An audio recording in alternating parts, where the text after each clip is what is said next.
우리 봄을 재촉하는 봄비가 내리고 있습니다.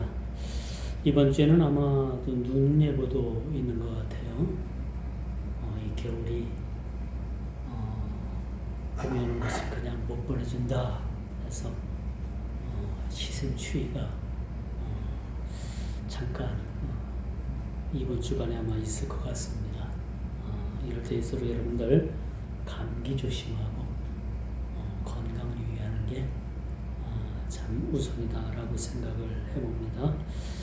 요즘 참 시국인지라 그렇죠.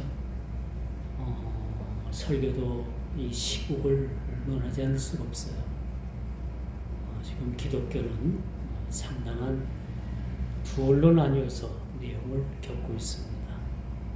이른바 대형교회 목사들이 좌편에 서냐 우편에 서느냐 이걸 가지고 지금 상당한 갑론을박이 벌어지고 있습니다.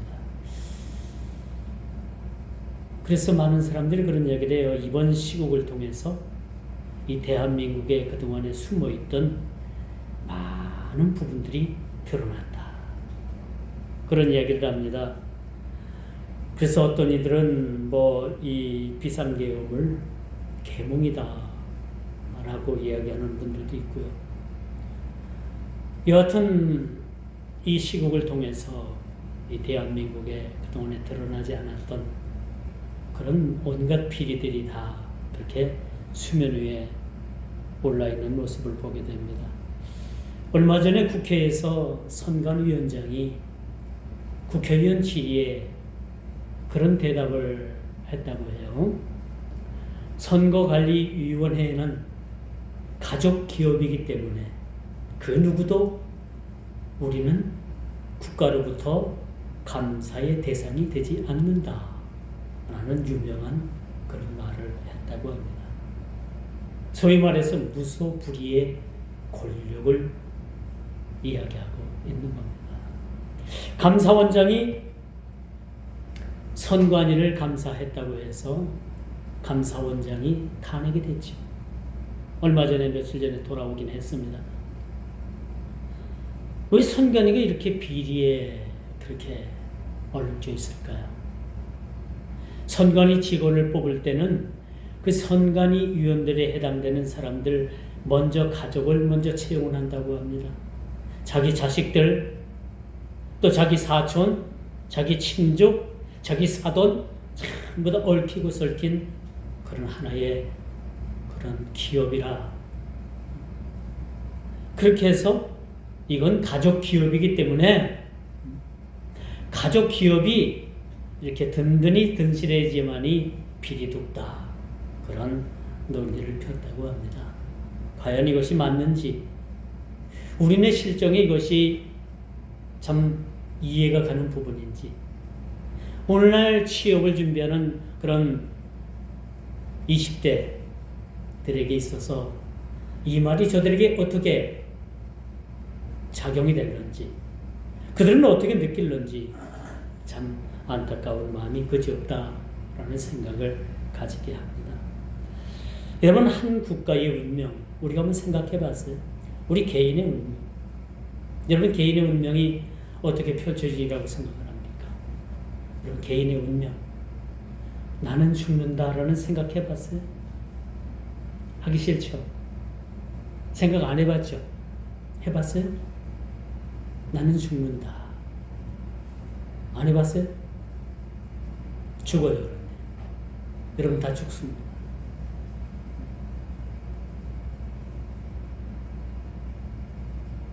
죽음으로써 받아들여야 될 만한 이 운명, 여러분 어떻게 준비하고 있습니까? 그리고 여러분의 운명을 이끌어가는 분, 여러분의 이 운명을 이끌어가는 그 어떤 힘은, 그 힘에 의한 그 작용은 어떻게 작용하고 있는가 우리가 한번 생각해 볼 수도 있습니다. 나는 죽는다라는 것은 정확한 명제입니다. 불변의 법칙이죠. 그러나 분명한 것은 죽음을 이끌어가는 분이 있다는 것을 우리는 느끼게 되는 거죠. 내가 죽는 건 사실인데 내 자유에 의해서 내가 죽는 것이 아니라 나를 이끌어가는 분이 나를 죽음으로 도달하게 만든다. 라는 것이죠. 그렇기 때문에 우리 인간의 나의 생명이라고 해서 내 스스로가 내 생명을 좌지우지할 수가 없는 거예요. 내 운명을, 내 생명을 내 스스로가 끊는다는 것은 아주 바보입니다. 하나님 창조의 질서에 대한 아주 완벽한, 아주 그러한 위배되는 상이라고 볼 수가 있는. 그래서 기독교가 자살을 하면 지옥 간다, 안 간다, 이건 뭐 논쟁을 합니다. 근데 성경은 자살하면 지옥 간다라는 얘기는 없어요. 그냥 우리가 추론을 해볼 필요는 있는 거예요. 그렇지 않겠습니까? 추론을 해볼 필요가 있다는 얘기죠.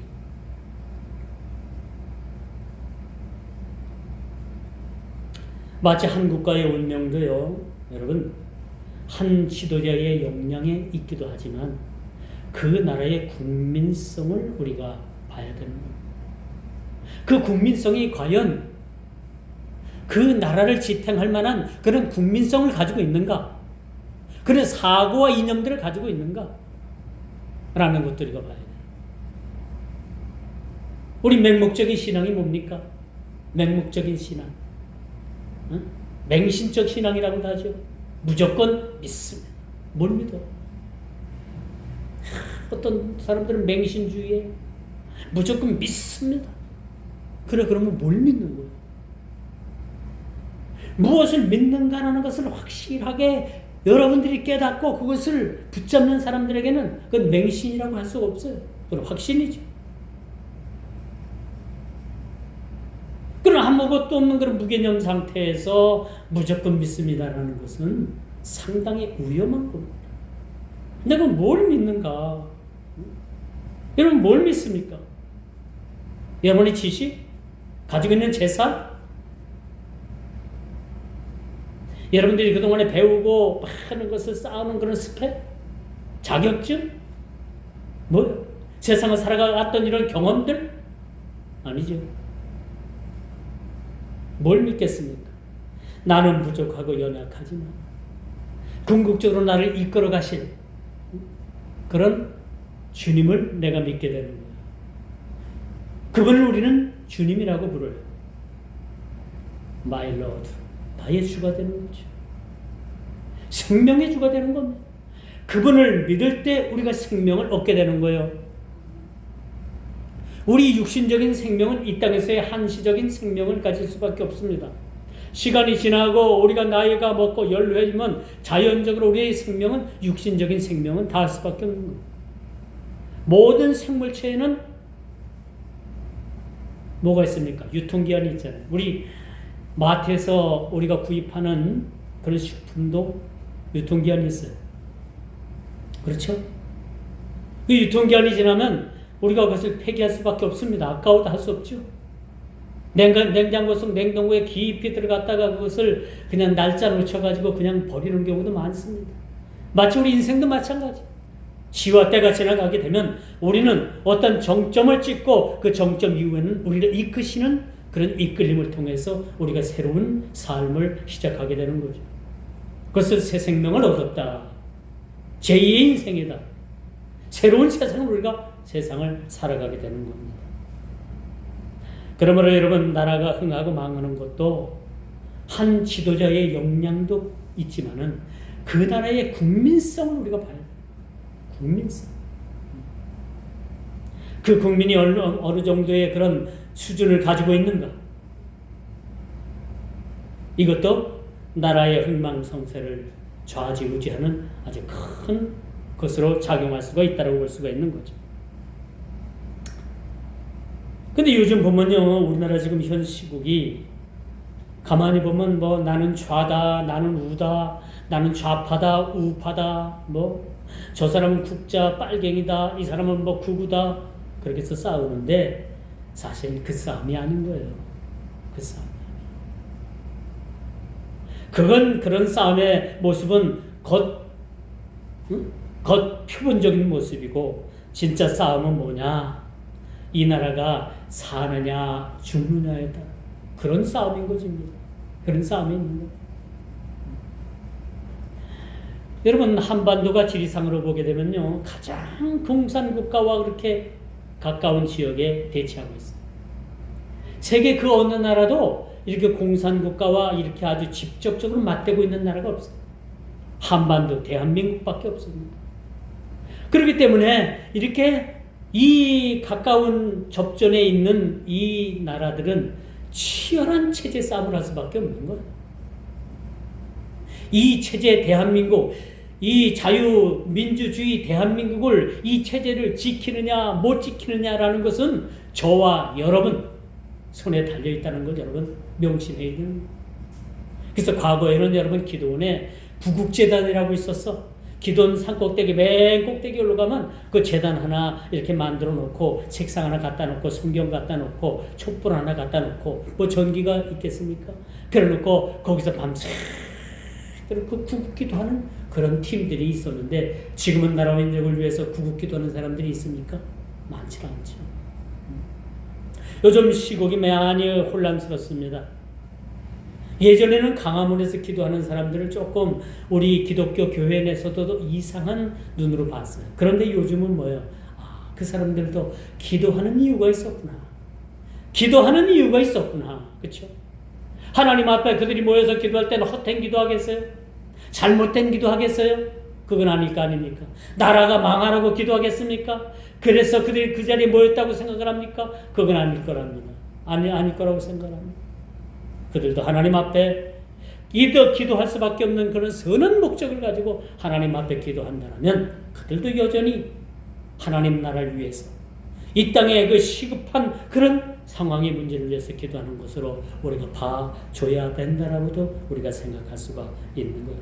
뭐 일부 개중에는 그렇지 않고 어떤 자신의 일신의 영달이나 어떤 다른 목적을 이루기 위해서 그곳에 참여하는 사람들도 없잖아 있겠죠. 교회도 마찬가지 아닙니까?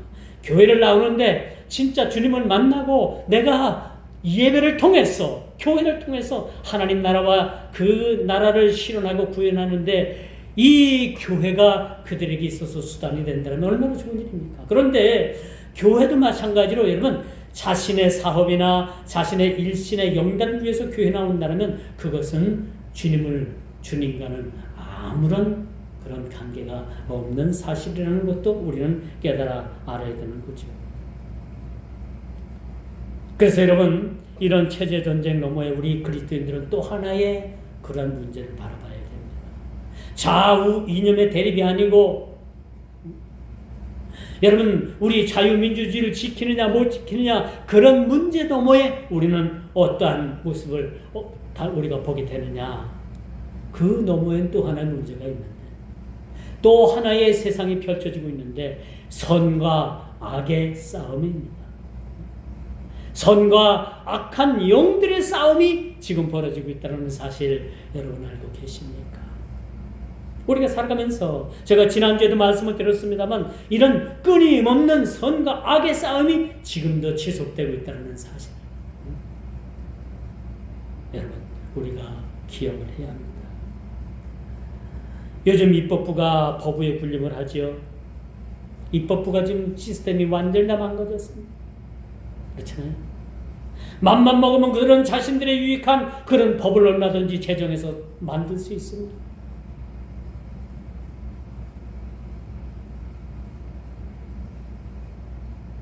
구분 재판한 밥 먹듯 하는 불의한 재판관들이 여러분 사법 시스템을 망가뜨려 놨습니다. 국회 내에 온갖 범죄를 저지른 전과자들이 득실득실합니다. 엊그제 페이스북을 보다 보니까 그 페이스북에 그 우리나라 현 국회의원들, 의원들 중에 전과자들의 사진하고 그들이 무슨 죄를 저지른가라는 것을 아주 소상하게 다 기록한 내용이 올라와 있더라고요. 그걸 보면서 이런 사람들은 국회의원이라면 안 되는데 전과자예요, 전과자. 어떤 사람은 파렴치한 그러한 죄를 지었고 어떤 사람은 강도짓을 했고요. 어떤 사람들은 사기를 쳤고요.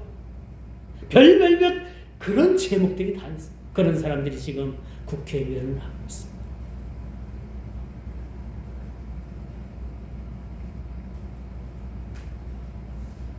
여러분, 이런 일들이 나라의 근간을 뒤흔들고 있습니다.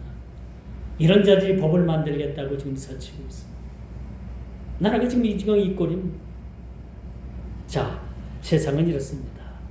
그럼 우리 교회를 한번 돌아가 볼까요? 교회.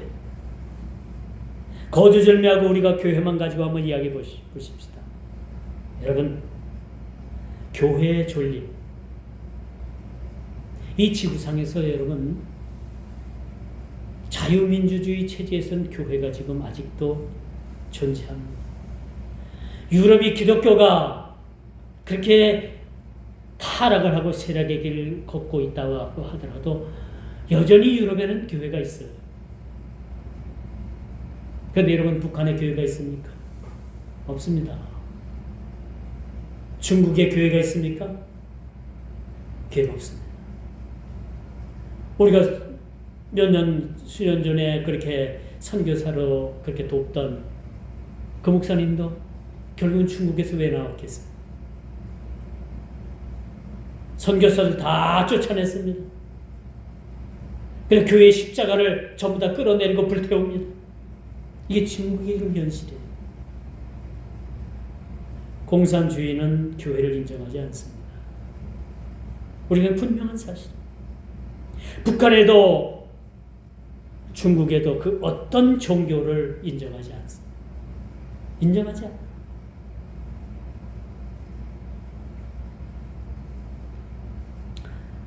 오늘 본문에다 보니까 나라를 송두리째 뺏기고 포로로 잡혀간 그런 자들이 어떤 모습을 하고 있을까요? 그들은 희망이 없습니다. 희망의 삶을 이야기할 수가 없는 그런 조건이었죠. 여러분, 세계 지도를 펴놓고 예루살렘에서 바벨론까지 거리가 얼마인지 여러분 한번 보셔요. 그 거리가 비행기를 타고도 3시간, 4시간을 가는 거리입니다. 그런 거리를 그들이 포송줄에 묶여가지고 뭐 신발이나 제대로 신었겠어요? 옷이나 제대로 입었겠어요? 그 포송줄에 묶여가지고 막 이국 땅으로 포로로 잡혀갔다는 얘기예요. 그 포로로 잡혀가고 예루살렘에는 어떤 사람들만 남았는가? 한마디로 말해서 쓸모없는 사람과 같은 사람. 필요 없는, 쓸모가 없는 백해 무익한 사람들만 그냥 예루살렘에는 그런 사람들만 남아요. 그리고 예루살렘 성은 철저하게 파괴가 됐습니다. 성전이 파괴가 됐다는 거예요. 실질적으로 AD 70년에 로마 티토에 의해 가지고 예루살렘 성전이 완전히 무너지잖아요. 완전히 흔적도 없이 성전이 그렇게 무너지고 맙니다. 이런 자들에게 과연 희망이 있을 수가 있겠습니까? 이런 자들에게 과연 희망을 논할 그러한 이야기를 할 수가 있겠습니까? 그런데 하나님께서 이런 상황에 하나님께서 선지자 에스겔을 불러주십니다. 에스겔도 여전히 포로로 잡혀간 포로 신세의 포로 중에 한 사람이었어요. 바벨론으로 끌려갔던 그런 희망도 논할 수 없고 희망도 이야기할 수 없고 그저 하루하루의 삶이 희망도 없는 그런 삶을 살아가는 한 사람에게 하나님께서 임하셨다는 겁니다. 그 사람이 누구예요? 바로 오늘 본문에 등장하는 에스겔 선지자라는 것입니다. 그렇다면 여러분, 우리가 에스겔 선지자가 하나님께서 이렇게 그를 부르시기까지 하나님께서는 왜 이스라엘을 멸망시키셨는가? 한 나라가 왜 이렇게 근간이 흔들리는가? 한 나라가 왜 이렇게 아주 그냥 아무것도 시도 없이 그렇게 한 나라가 멸망을 받을 수밖에 없습니다. 더 가깝게는 왜 한 인생이 그렇게 멸망할 수밖에 없었던가? 좀 들어가서 왜 한 가문이 그렇게 멸문지하를 당할 수밖에 없었던가? 여러분, 이조시대, 조선시대는요, 이 역적질을 하게 되면 3대가 멸문을 받았다. 3대까지 다 그냥 다 멸망을 시켜. 어린 생명까지 전부 다 싹을 잘라 목숨을 거두는 겁니다. 이만큼 무서운 거. 그렇다면 예루살렘을 왜 이스라엘을 하나님께서 멸망 가운데 두셨는가? 우리가 생각하기를 그 주위에 바벨론이나 많은 그런 주위에 많은 열강들에 의해서 힘이 그들이 너무 세니까, 그 반면에 이스라엘은 너무나도 약소국이니까 그들에 의해서 자연스럽게 점령을 당하고 그들에 의해서 멸망을 당했다고 생각할 수도 있습니다. 그들에 의해서 수탈을 당하고 포로된 삶을 살 수도 있을 것이라고 생각을 합니다. 그러나 분명한 것은 왜 이스라엘이 멸망할 수밖에 없었던가? 왜 그렇게 잘 나가던 한 가문이 멸망받을 수밖에 없었던가? 왜 한 인생이 그렇게 그 인생이 마지막 그 말로가 비참하게 멸망받을 수밖에 없었던가? 우리가 한번 생각해 볼 수밖에 없는 거죠. 왜 그랬다고 생각을 합니까? 우리는 과거 일제 침략으로부터 36년 동안에 큰 억압을 당했습니다. 우리는 그런 세대는 아니에요. 그렇지만 우리 선조들은 일제 강점기에 얼마나 많은 나라를 빼앗기고 언어도 빼앗기고 풍습도 빼앗기고 민족의 정체성을 다 손들이째 빼앗겼던 그 36년 동안 그들이 어떤 삶을 살았겠는가? 우리가 상상을 해보십시오. 나라를 빼앗겼다. 내 개인의 자유를 빼앗겼다. 내 성실을 빼앗겼다. 한번 생각을 해보십시오. 얼마나 많은 고통이 그들에게 수반됐겠습니까? 그렇죠?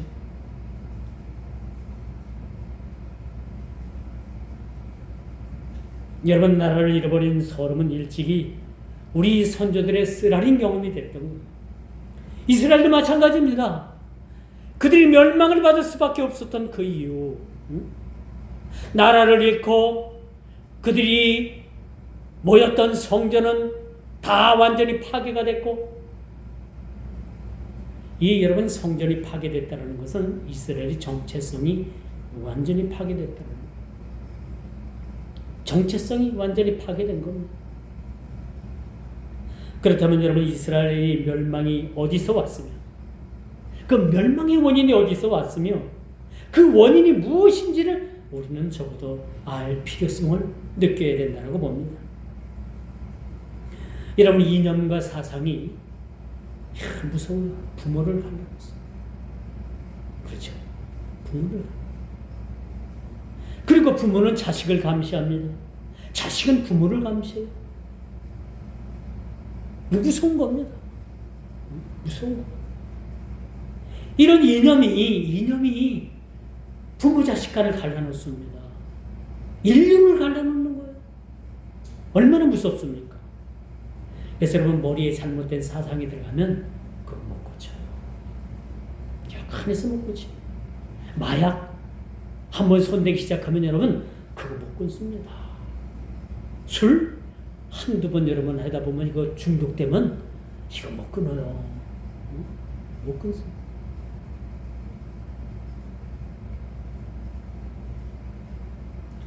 그렇다면 여러분, 이스라엘이 멸망의 길로 가게 된 결정적인 계기가 뭔가? 주변의 강대국들이 너무나도 힘이 세가지고 자연적으로 이스라엘이 약소국인 그 이스라엘이 그들을 위해서 점령을 당하고 그들을 위해서 나라가 멸망됐는가? 물론 사람의 눈으로 볼 땐, 우리 인간된 그런 판단으로 볼 땐 그것도 맞는 말일 수도 있어요. 그러나 여러분, 세상적인 관점에서는 그럴 수 있다 하더라도 여러분, 이스라엘의 구군의 쇠퇴의 길을 걸은 것은 결정적인 원인이 뭔가? 결정적인 원인은 뭐라고 생각해요? 뭐라고 생각해요? 그들이 하나님을 버렸다는 거예요. 그들이 하나님을 버렸어. 에덴 동산에서 우리의 첫 조상인 아담과 하와를 만드셨죠. 그리고 하나님께서 그들에게 끊임없이 언약을 주십니다. 약속해 주십니다. 너는 내 백성이라. 내가 너에게 복을 준다. 그러니까 너는 나만 섬기고 나는 너희 하나님이 되고 너희는 나의 백성이 될 것이라는 이 언약, 이걸 스스로 그들이 버렸다는 거. 요즘 교회들이 점점점 젊은이들이 다 빠져나가고 교회는 고령화가 돼서 노인들만 남고 점점점 교회의 숫자가 줄어드는군요. 비단 우리 교회뿐만이 아니에요. 오늘날 모든 세계 교회들이 마찬가지입니다. 유럽의 교회들은 이미 우리가 경험했던 경험을 먼저 앞서서 선언했던 교회들이고요. 오늘날 우리 대한민국의 교회들도 어때요? 기독교 인구가 느는 것이 아니라 우리 장로교 중에서도 가장 큰 교단이 우리 교단 아니에요. 우리 교단도 점점점 그 숫자가 줄어듭니다. 통합도 마찬가지고요. 교회 수들도 줄어들고요. 성도 수도 줄어듭니다. 물론 인구가 줄기 때문에 물론 그렇다고 하지만 이게 뭐라고 생각을 합니까? 이렇게 구분이 쇠퇴하는 길을 결정적인 이유가 뭐라고 생각을 합니까? 그들이 하나님을 버린 것. 그들이 하나님을 버렸다고 했어요. 누가? 선민의 백성인 이스라엘. 여러분, 이스라엘 사람들이 얼마나 자부심이 센지 압니까? 그들만이 하나님의 택하심을 받은 선민의 백성이라는 거예요. 그리고 그들은 구약만 믿어요. 구약 중에서도 모세 오경만을 그렇게 신봉을 합니다. 왜? 거기는 철저하게 하나님의 선민의 백성의 그런 약속들이 거기에 끊임없이 그렇게 열거되고 있기 때문에 그렇습니다. 그렇지만 그는 구약 성경을 잘못 본 거예요. 구약 성경에는 끊임없이 뭐예요?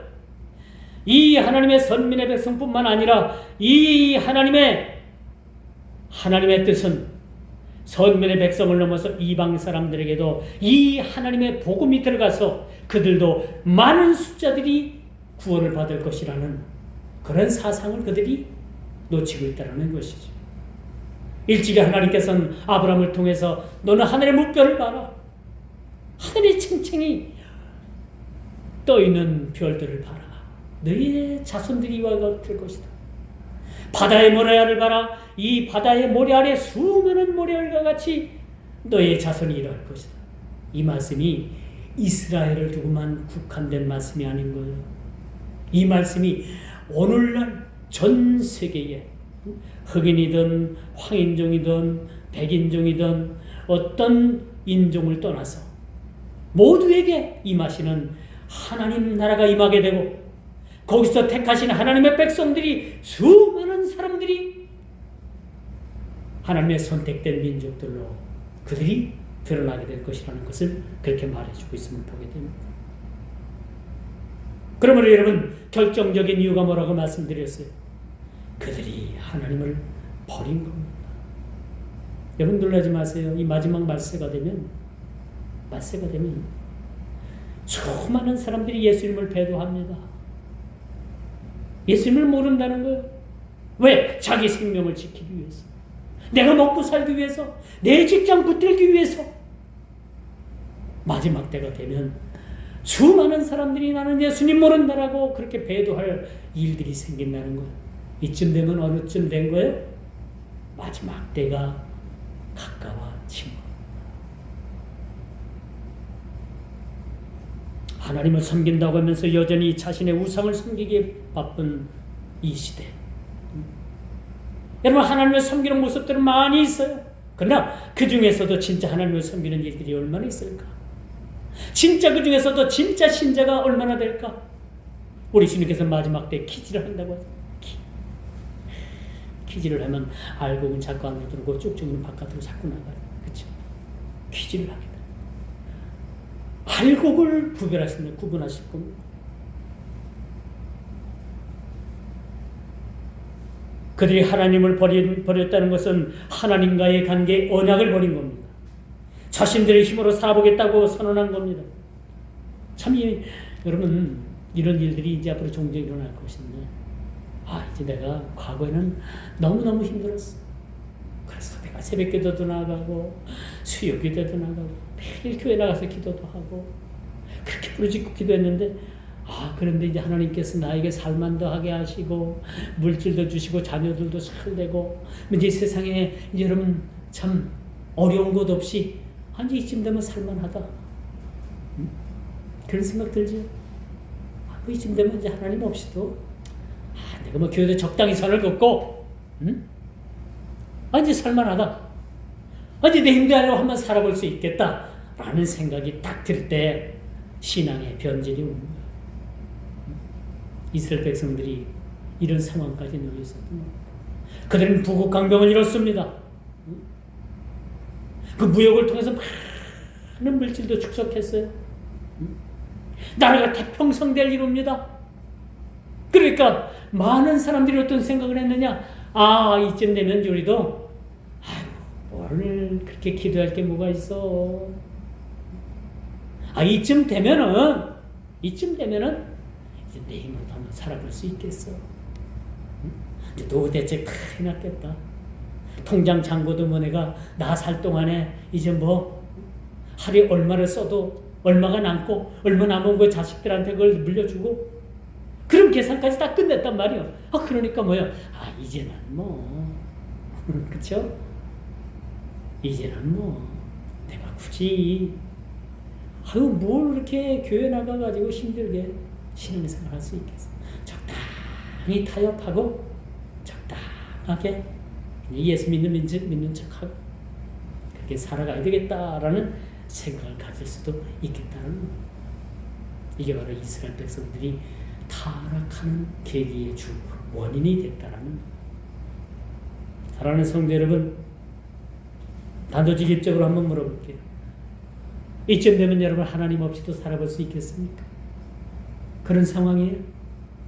아니죠. 아직도 우리에게는 첩첩산중으로 넘고 넘어도 또 넘어야 될 그런 파도와 같은 큰 파도가 아직도 우리에게 몰려오고 이 세상 우리가 끝날 때까지 이 험난한 험산출령은 넘어도 끝이 없겠다라는 생각을 가지고 사시는지. 맞습니다. 우리가 예수를 믿는다는 것은 우리가 죽는 날까지, 우리가 주님 앞에 서는 날까지 이런 험산출령이 우리에게 넘고 넘어도 험산출령이 우리에게 그렇게 준비되어 있다는 거예요. 이게 신앙입니다. 예수를 믿으면 뭐 그냥 쭉쭉빵빵 탄탄대로가 열리고 장밋빛 그런 길이 열리고 그런 길이 열릴 줄 알았더니 그게 아닌 거예요. 예수를 진짜 믿고 나고 내가 신앙 가운데 진짜 믿음의 신앙 가운데 들어와 보니까 신앙은 연속의 고난이다. 근데 그 고난은 내게 뭐다? 유익이라는 것을 우리가 깨닫게 되는 거예요. 이게 진짜 복음의 가치입니다. 이게 진짜 예수를 믿고 복음을 깨달은 자들의 그러한 느낌인 거야. 그걸 보는 겁니다. 그걸 보고 살아가는. 이게 여기까지 우리가 느껴지고 이걸 볼 때 우리는 절대 넘어질 수가 없는, 누가 떠밀어도 이탈할 수가 없고 넘어져도 우리가 또 일어날 수가 있는.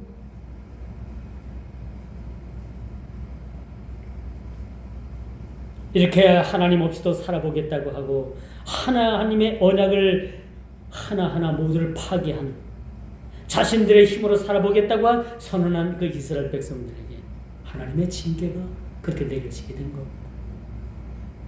그리고 그들을 멸망의 길로 몰아넣는 듯 보입니다. 그들을 신앙의 막다른 골목까지 하나님께서 몰아붙이십니다. 우리가 신앙생활하면서 여러분 잘 들어보세요. 여러분 삶이 하나님께서 여러분들을 지금도 막다른 골목으로 막 몰아붙이신다. 도저히 피할 길도 없고 내가 더 이상 이래가지고 신앙생활 해야 되는가? 더 크게는 내가 이 세상 이런 험난한 세상에 내가 더 이상 살아가야 될 이유가 있는가라고까지 느낄 그런 상황까지 하나님께서 우리를 막다른 골목으로 몰아붙이실 때가 있어요. 응? 더 극적인 표현을 쓴다면 하나님께서 우리 스스로를 우리를 그러한 낭떠러지기로 이젠 한 발자국만 더 디디면은 낭떠러지기로 떨어지는 그런 상황까지 우리를 몰아붙이실 때가 있다는 겁니다. 그런 경험들이 여러분 있을 거예요. 인생을 살아가면서 분명히 있습니다. 저도 있고 여러분들에게도 있는 거예요.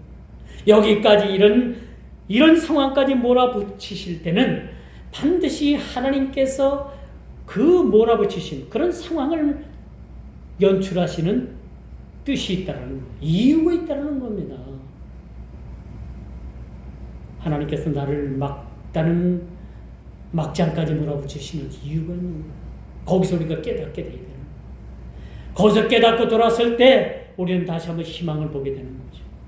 거기서 우리가 넘어지고 떨어지고 완전한 그런 나락으로 떨어진다면 우리는 희망을 이야기할 수가 없는 거예요. 이스라엘 백성들에게 하나님께서 포로로 끌려간 그 나라에서 노예된 삶을 살게 했어요. 나라 없는 서름, 노예의 삶, 그들의 하루하루의 삶은 뭐예요? 죽은 맛인 거예요. 그런 상황에서 하나님께서 그들을 통해서 그들을 이끌어 주실 선지자 에스겔을 불러주셨다는 거예요. 여러분, 시대마다 하나님께서는 영웅을 부르셔요. 그렇죠? 과거 임진왜란 때는 시대의 영웅 누굴 보내주셨어요? 응? 몰라요? 몰라? 이순신 장군을 보내주셨어요. 여러분, 로만 카톨릭이 막 타락을 하고 이건 뭐 이제 로만 카톨릭이 이제 뭐 이건 아무것도 이건 완전 타락을 길을 걷고 있을 때 하나님께서 누굴 보내주셔요? 1517년 누굴 보내주십니까? 위대한 종교개혁가 마틴 루터를 보내주십니다. 마틴 루터를 비롯해서 존 칼빈 뭐 그 밖에 등등 많은 그러한 종교개혁가를 보내주셔가지고 그 로만 카톨릭에 항거를 하고 오늘날 이 신교, 이 개신교를 태동하게 만들어주셨다. 근데 종교 개혁 500주년이 조금 지난 이쯤 이 개신교는 또 한 번의 종교 개혁이 없으면 희망이 없다. 희망이 없다. 라는 진단이 내려졌어요. 지금 대한민국 교회들은요, 좌파와 우파로 철저히 나눠졌어요. 좌파 목사가 이끄는 교회, 우파 목사가 이끄는 교회로 그렇게 나눠져 있어요. 이거 심각한 문제예요.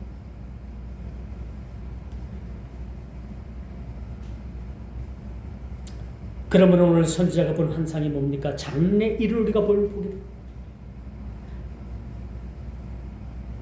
그들이 그 발강가에서 탄식하고 있을 때 하나님께서 선지자 에스겔을 불러가지고 장래일을 보여주신 장래. 여러분, 1년에 1월 첫 정월이면은 가장 분주한 사람들이 누군지 압니까? 누구예요? 점쟁이들이 점쟁이들. 신점을 본다 해가지고. 심지어는요, 이 점쟁이들의 고객들 중에 20%가 기독교인이래. 교회 다니는 사람들이래. 교회 다니는 사람들도 1년 신점을 보기 위해서 그렇게 점쟁이 무당을 찾는다. 놀라운 일이죠. 아이러니한 일이죠. 하나님께서는 에스겔 선지자를 통해서 장래의 하나님의 그런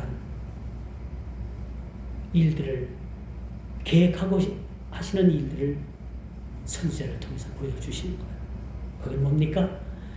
포로됐던 자들이 다시 고통으로 돌아가는, 포로되어서 이용말리에 떨어져 있던 그런 노예들이 다시 예루살렘으로 돌아가는 그런 환상을 그렇게 보게 되는 겁니다. 하나님께서 우리 성도들의 영적 눈을 밝히사 천사의 비밀에 속한 초월적 사실을 다 특별히 포기하십니다. 과거 구약 시대에 에스겔 선지자를 통해서 보여주신 이 환상, 이 환상을 오늘날 성도인 저와 여러분들을 통해서 영적 눈을 밝혀주시는 겁니다. 그리고 이 천사의 비밀에 속한 초월적인 사실을 특별하게 저와 여러분들을 통해서 보여주시는 겁니다. 기도하는 백성들에게 하나님께서 장래일을 알려주십니다. 점쟁이만 알려주는 게 아니에요. 여러분들도 하나님 앞에 참으로 전심을 다해서 하나님 앞에 기도할 때 하나님께서 장래일을 보여주십니다. 얼마나 대단한 일입니까? 점쟁이들은 귀신들에 의해서 보여주지만은 우리 성도들에게는 누굴 통해서 보여줍니까? 성령의 거룩한 영적인 눈을 우리에게 밝혀주십니다. 그걸 통해서 우리에게 장래일을 보여주십니다. 대단한 일이 아닙니까? 얼마나 대단한 일. 그들은 포로로 잡혀왔던 억압된 몸이었습니다. 자유로울 수가 없는 그런 몸들이었어요. 하루하루가 고달프고 내가 언제 죽을지도 모르고 한탄 속에서 살아가는 그런 백성들이었어요. 그런 자들에게 하나님께서는 에스겔 선지를 통해서 장래일을 보여주고 계십니다. 오늘날은 뭡니까? 선지자는 없죠. 선지자 시대는 다 끝난 겁니다. 제사장 시대는 다 끝난 겁니다. 우리가 선지자요 제사장의 역할을 감당합니다. 이런 우리에게 하나님께서 초월적인 그런 영적인 눈을 밝히시고 이 천사의 비밀에 속한 초월적 사실을 우리에게 특별히 보여주신다라고 그렇게 말씀해주고 있습니다. 이처럼 아무것도 할 수 없는 그런 존재들을 하나님께서는 그들 중에 선지자로 소명을 받게 하시고 그를 통해서 장래일을 보여주신다는 것입니다. 그동안에 억압되고 그동안에 죽을 수밖에 없고 아무런 희망이 없었던 백성들에게 한 가닥 하나님의 희망의 그런 영적인 환상을 보여줌으로 인해서 희망을 버리지 않고 우리도 언젠가는 고토로 돌아가고 언젠가는 내 고향으로 돌아가서 그곳에서 마음껏 하나님을 섬기고 그 성전에서 다시 한번 우리가 마음껏 예배드릴 수 있는 날을 그들이 그런 사실을 희망으로 품게 되었다는 사실을 우리가 보게 됩니다. 이제 말씀의 결론을 맺을게요. 그렇다면 내가 의지하는 것이 뭡니까? 다시 우리가 처음으로 돌아봐요. 이스라엘 백성들이 의지했던 사실이 무엇입니까? 그들은 처음에는 하나님을 잘 섬겼어요. 너무너무 잘 섬겼어요. 그런데 뭐예요? 하루 이틀 지나고 나니까 가나안에 본받지 말아야 될 7 족속의 그런 악행을 본받게 된 거예요. 악행. 늘 하나님의 염려는 이스라엘 백성들을 향해서 이런 염려를 가지고 계신 거예요. 그들이 가나안 땅에 들어가면 가나안 땅의 7 족속들이 행하던 그런 악습을 본받지는 않을까. 웬걸요? 하나님의 염려는 현실로 나타나게 된 거죠. 뭡니까? 가나안의 악행을 그 가나안 원주민보다도 더 맹렬히 더 죄를 짓고 섬겼다는 사실. 그것이 그들의 죄입니다. 그것이 하나님을 버린 죄. 사실 하나님을 버리고 말 못하는 죽은 우상을 섬기게 된 거예요. 그게 그들의 죄이고.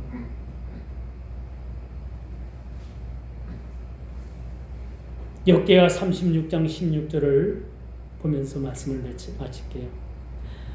그 백성이 하나님의 사자를 비웃고 말씀을 멸시하며 그 선지자를 욕하며 여호와의 진노로 그 백성에게 미쳐서 만회할 수 없게 하였으므로. 이스라엘 백성들이 지은 죄값입니다. 죄과를 그렇게 말해줘요.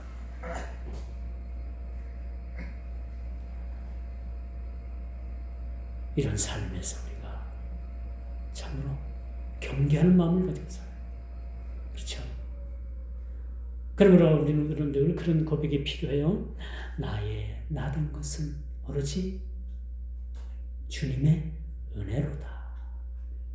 나는 내 세울 거야 아무것도. 우리 나는 내 모습은 십자가로 감추고 싶은 그런 부끄러운 분이야. 그러면 오직 내 자랑은 어디로 가야 되느냐? 오직 십자가로 가야 됩니다. 내 자랑은 오직 십자가야. 내 자랑은 내가 아니라 오직 주님인 거야. 이런 믿음을 가지고 여러분 일주일 동안도 승리하는 믿음의 삶을 사시기를 주님의 이름으로 축원하면서 말씀을 맺도록 하겠습니다. 기도합니다. 이스라엘의 멸망이 교훈을 우리가 통해서 오늘날 우리에게 주는 교훈을 우리가 잊지 않게 해주시고, 아버지 하나님, 그들이 왜 멸망을 받을 수밖에 없고 왜 그들이 포로를 통해서 70년간 그렇게 고통을 당하고 근세기까지 그들이 세계를 떠돌며 사는 유랑민족이 되었을까라는 것을 우리는 깊이 생각하게 합니다. 시대가 너무나도 혼란스럽습니다. 불의한 재판관들이 나타났고 법 시스템을 망가뜨린 전과자 국회의원들이 세상을 지배합니다. 저들을 하나님께서 징계하시고 징치하시고 저들의 모든 불의한 것들을 걸러내게 하여 주옵소서. 시대를 분별하는 안목을 저들에게 허락해 주시고, 또 제약된 이 세상에 죄 가운데 우리가 물들어 살지 아니하도록 우리를 죄로부터 지켜주시고, 죄를 끝까지 우리가 믿음을 가지고 물리칠 수 있는, 멀리할 수 있는 우리 모두가 다 되게 해 주옵소서. 예수님의 이름으로 간절히 기도드리옵나이다. 아멘.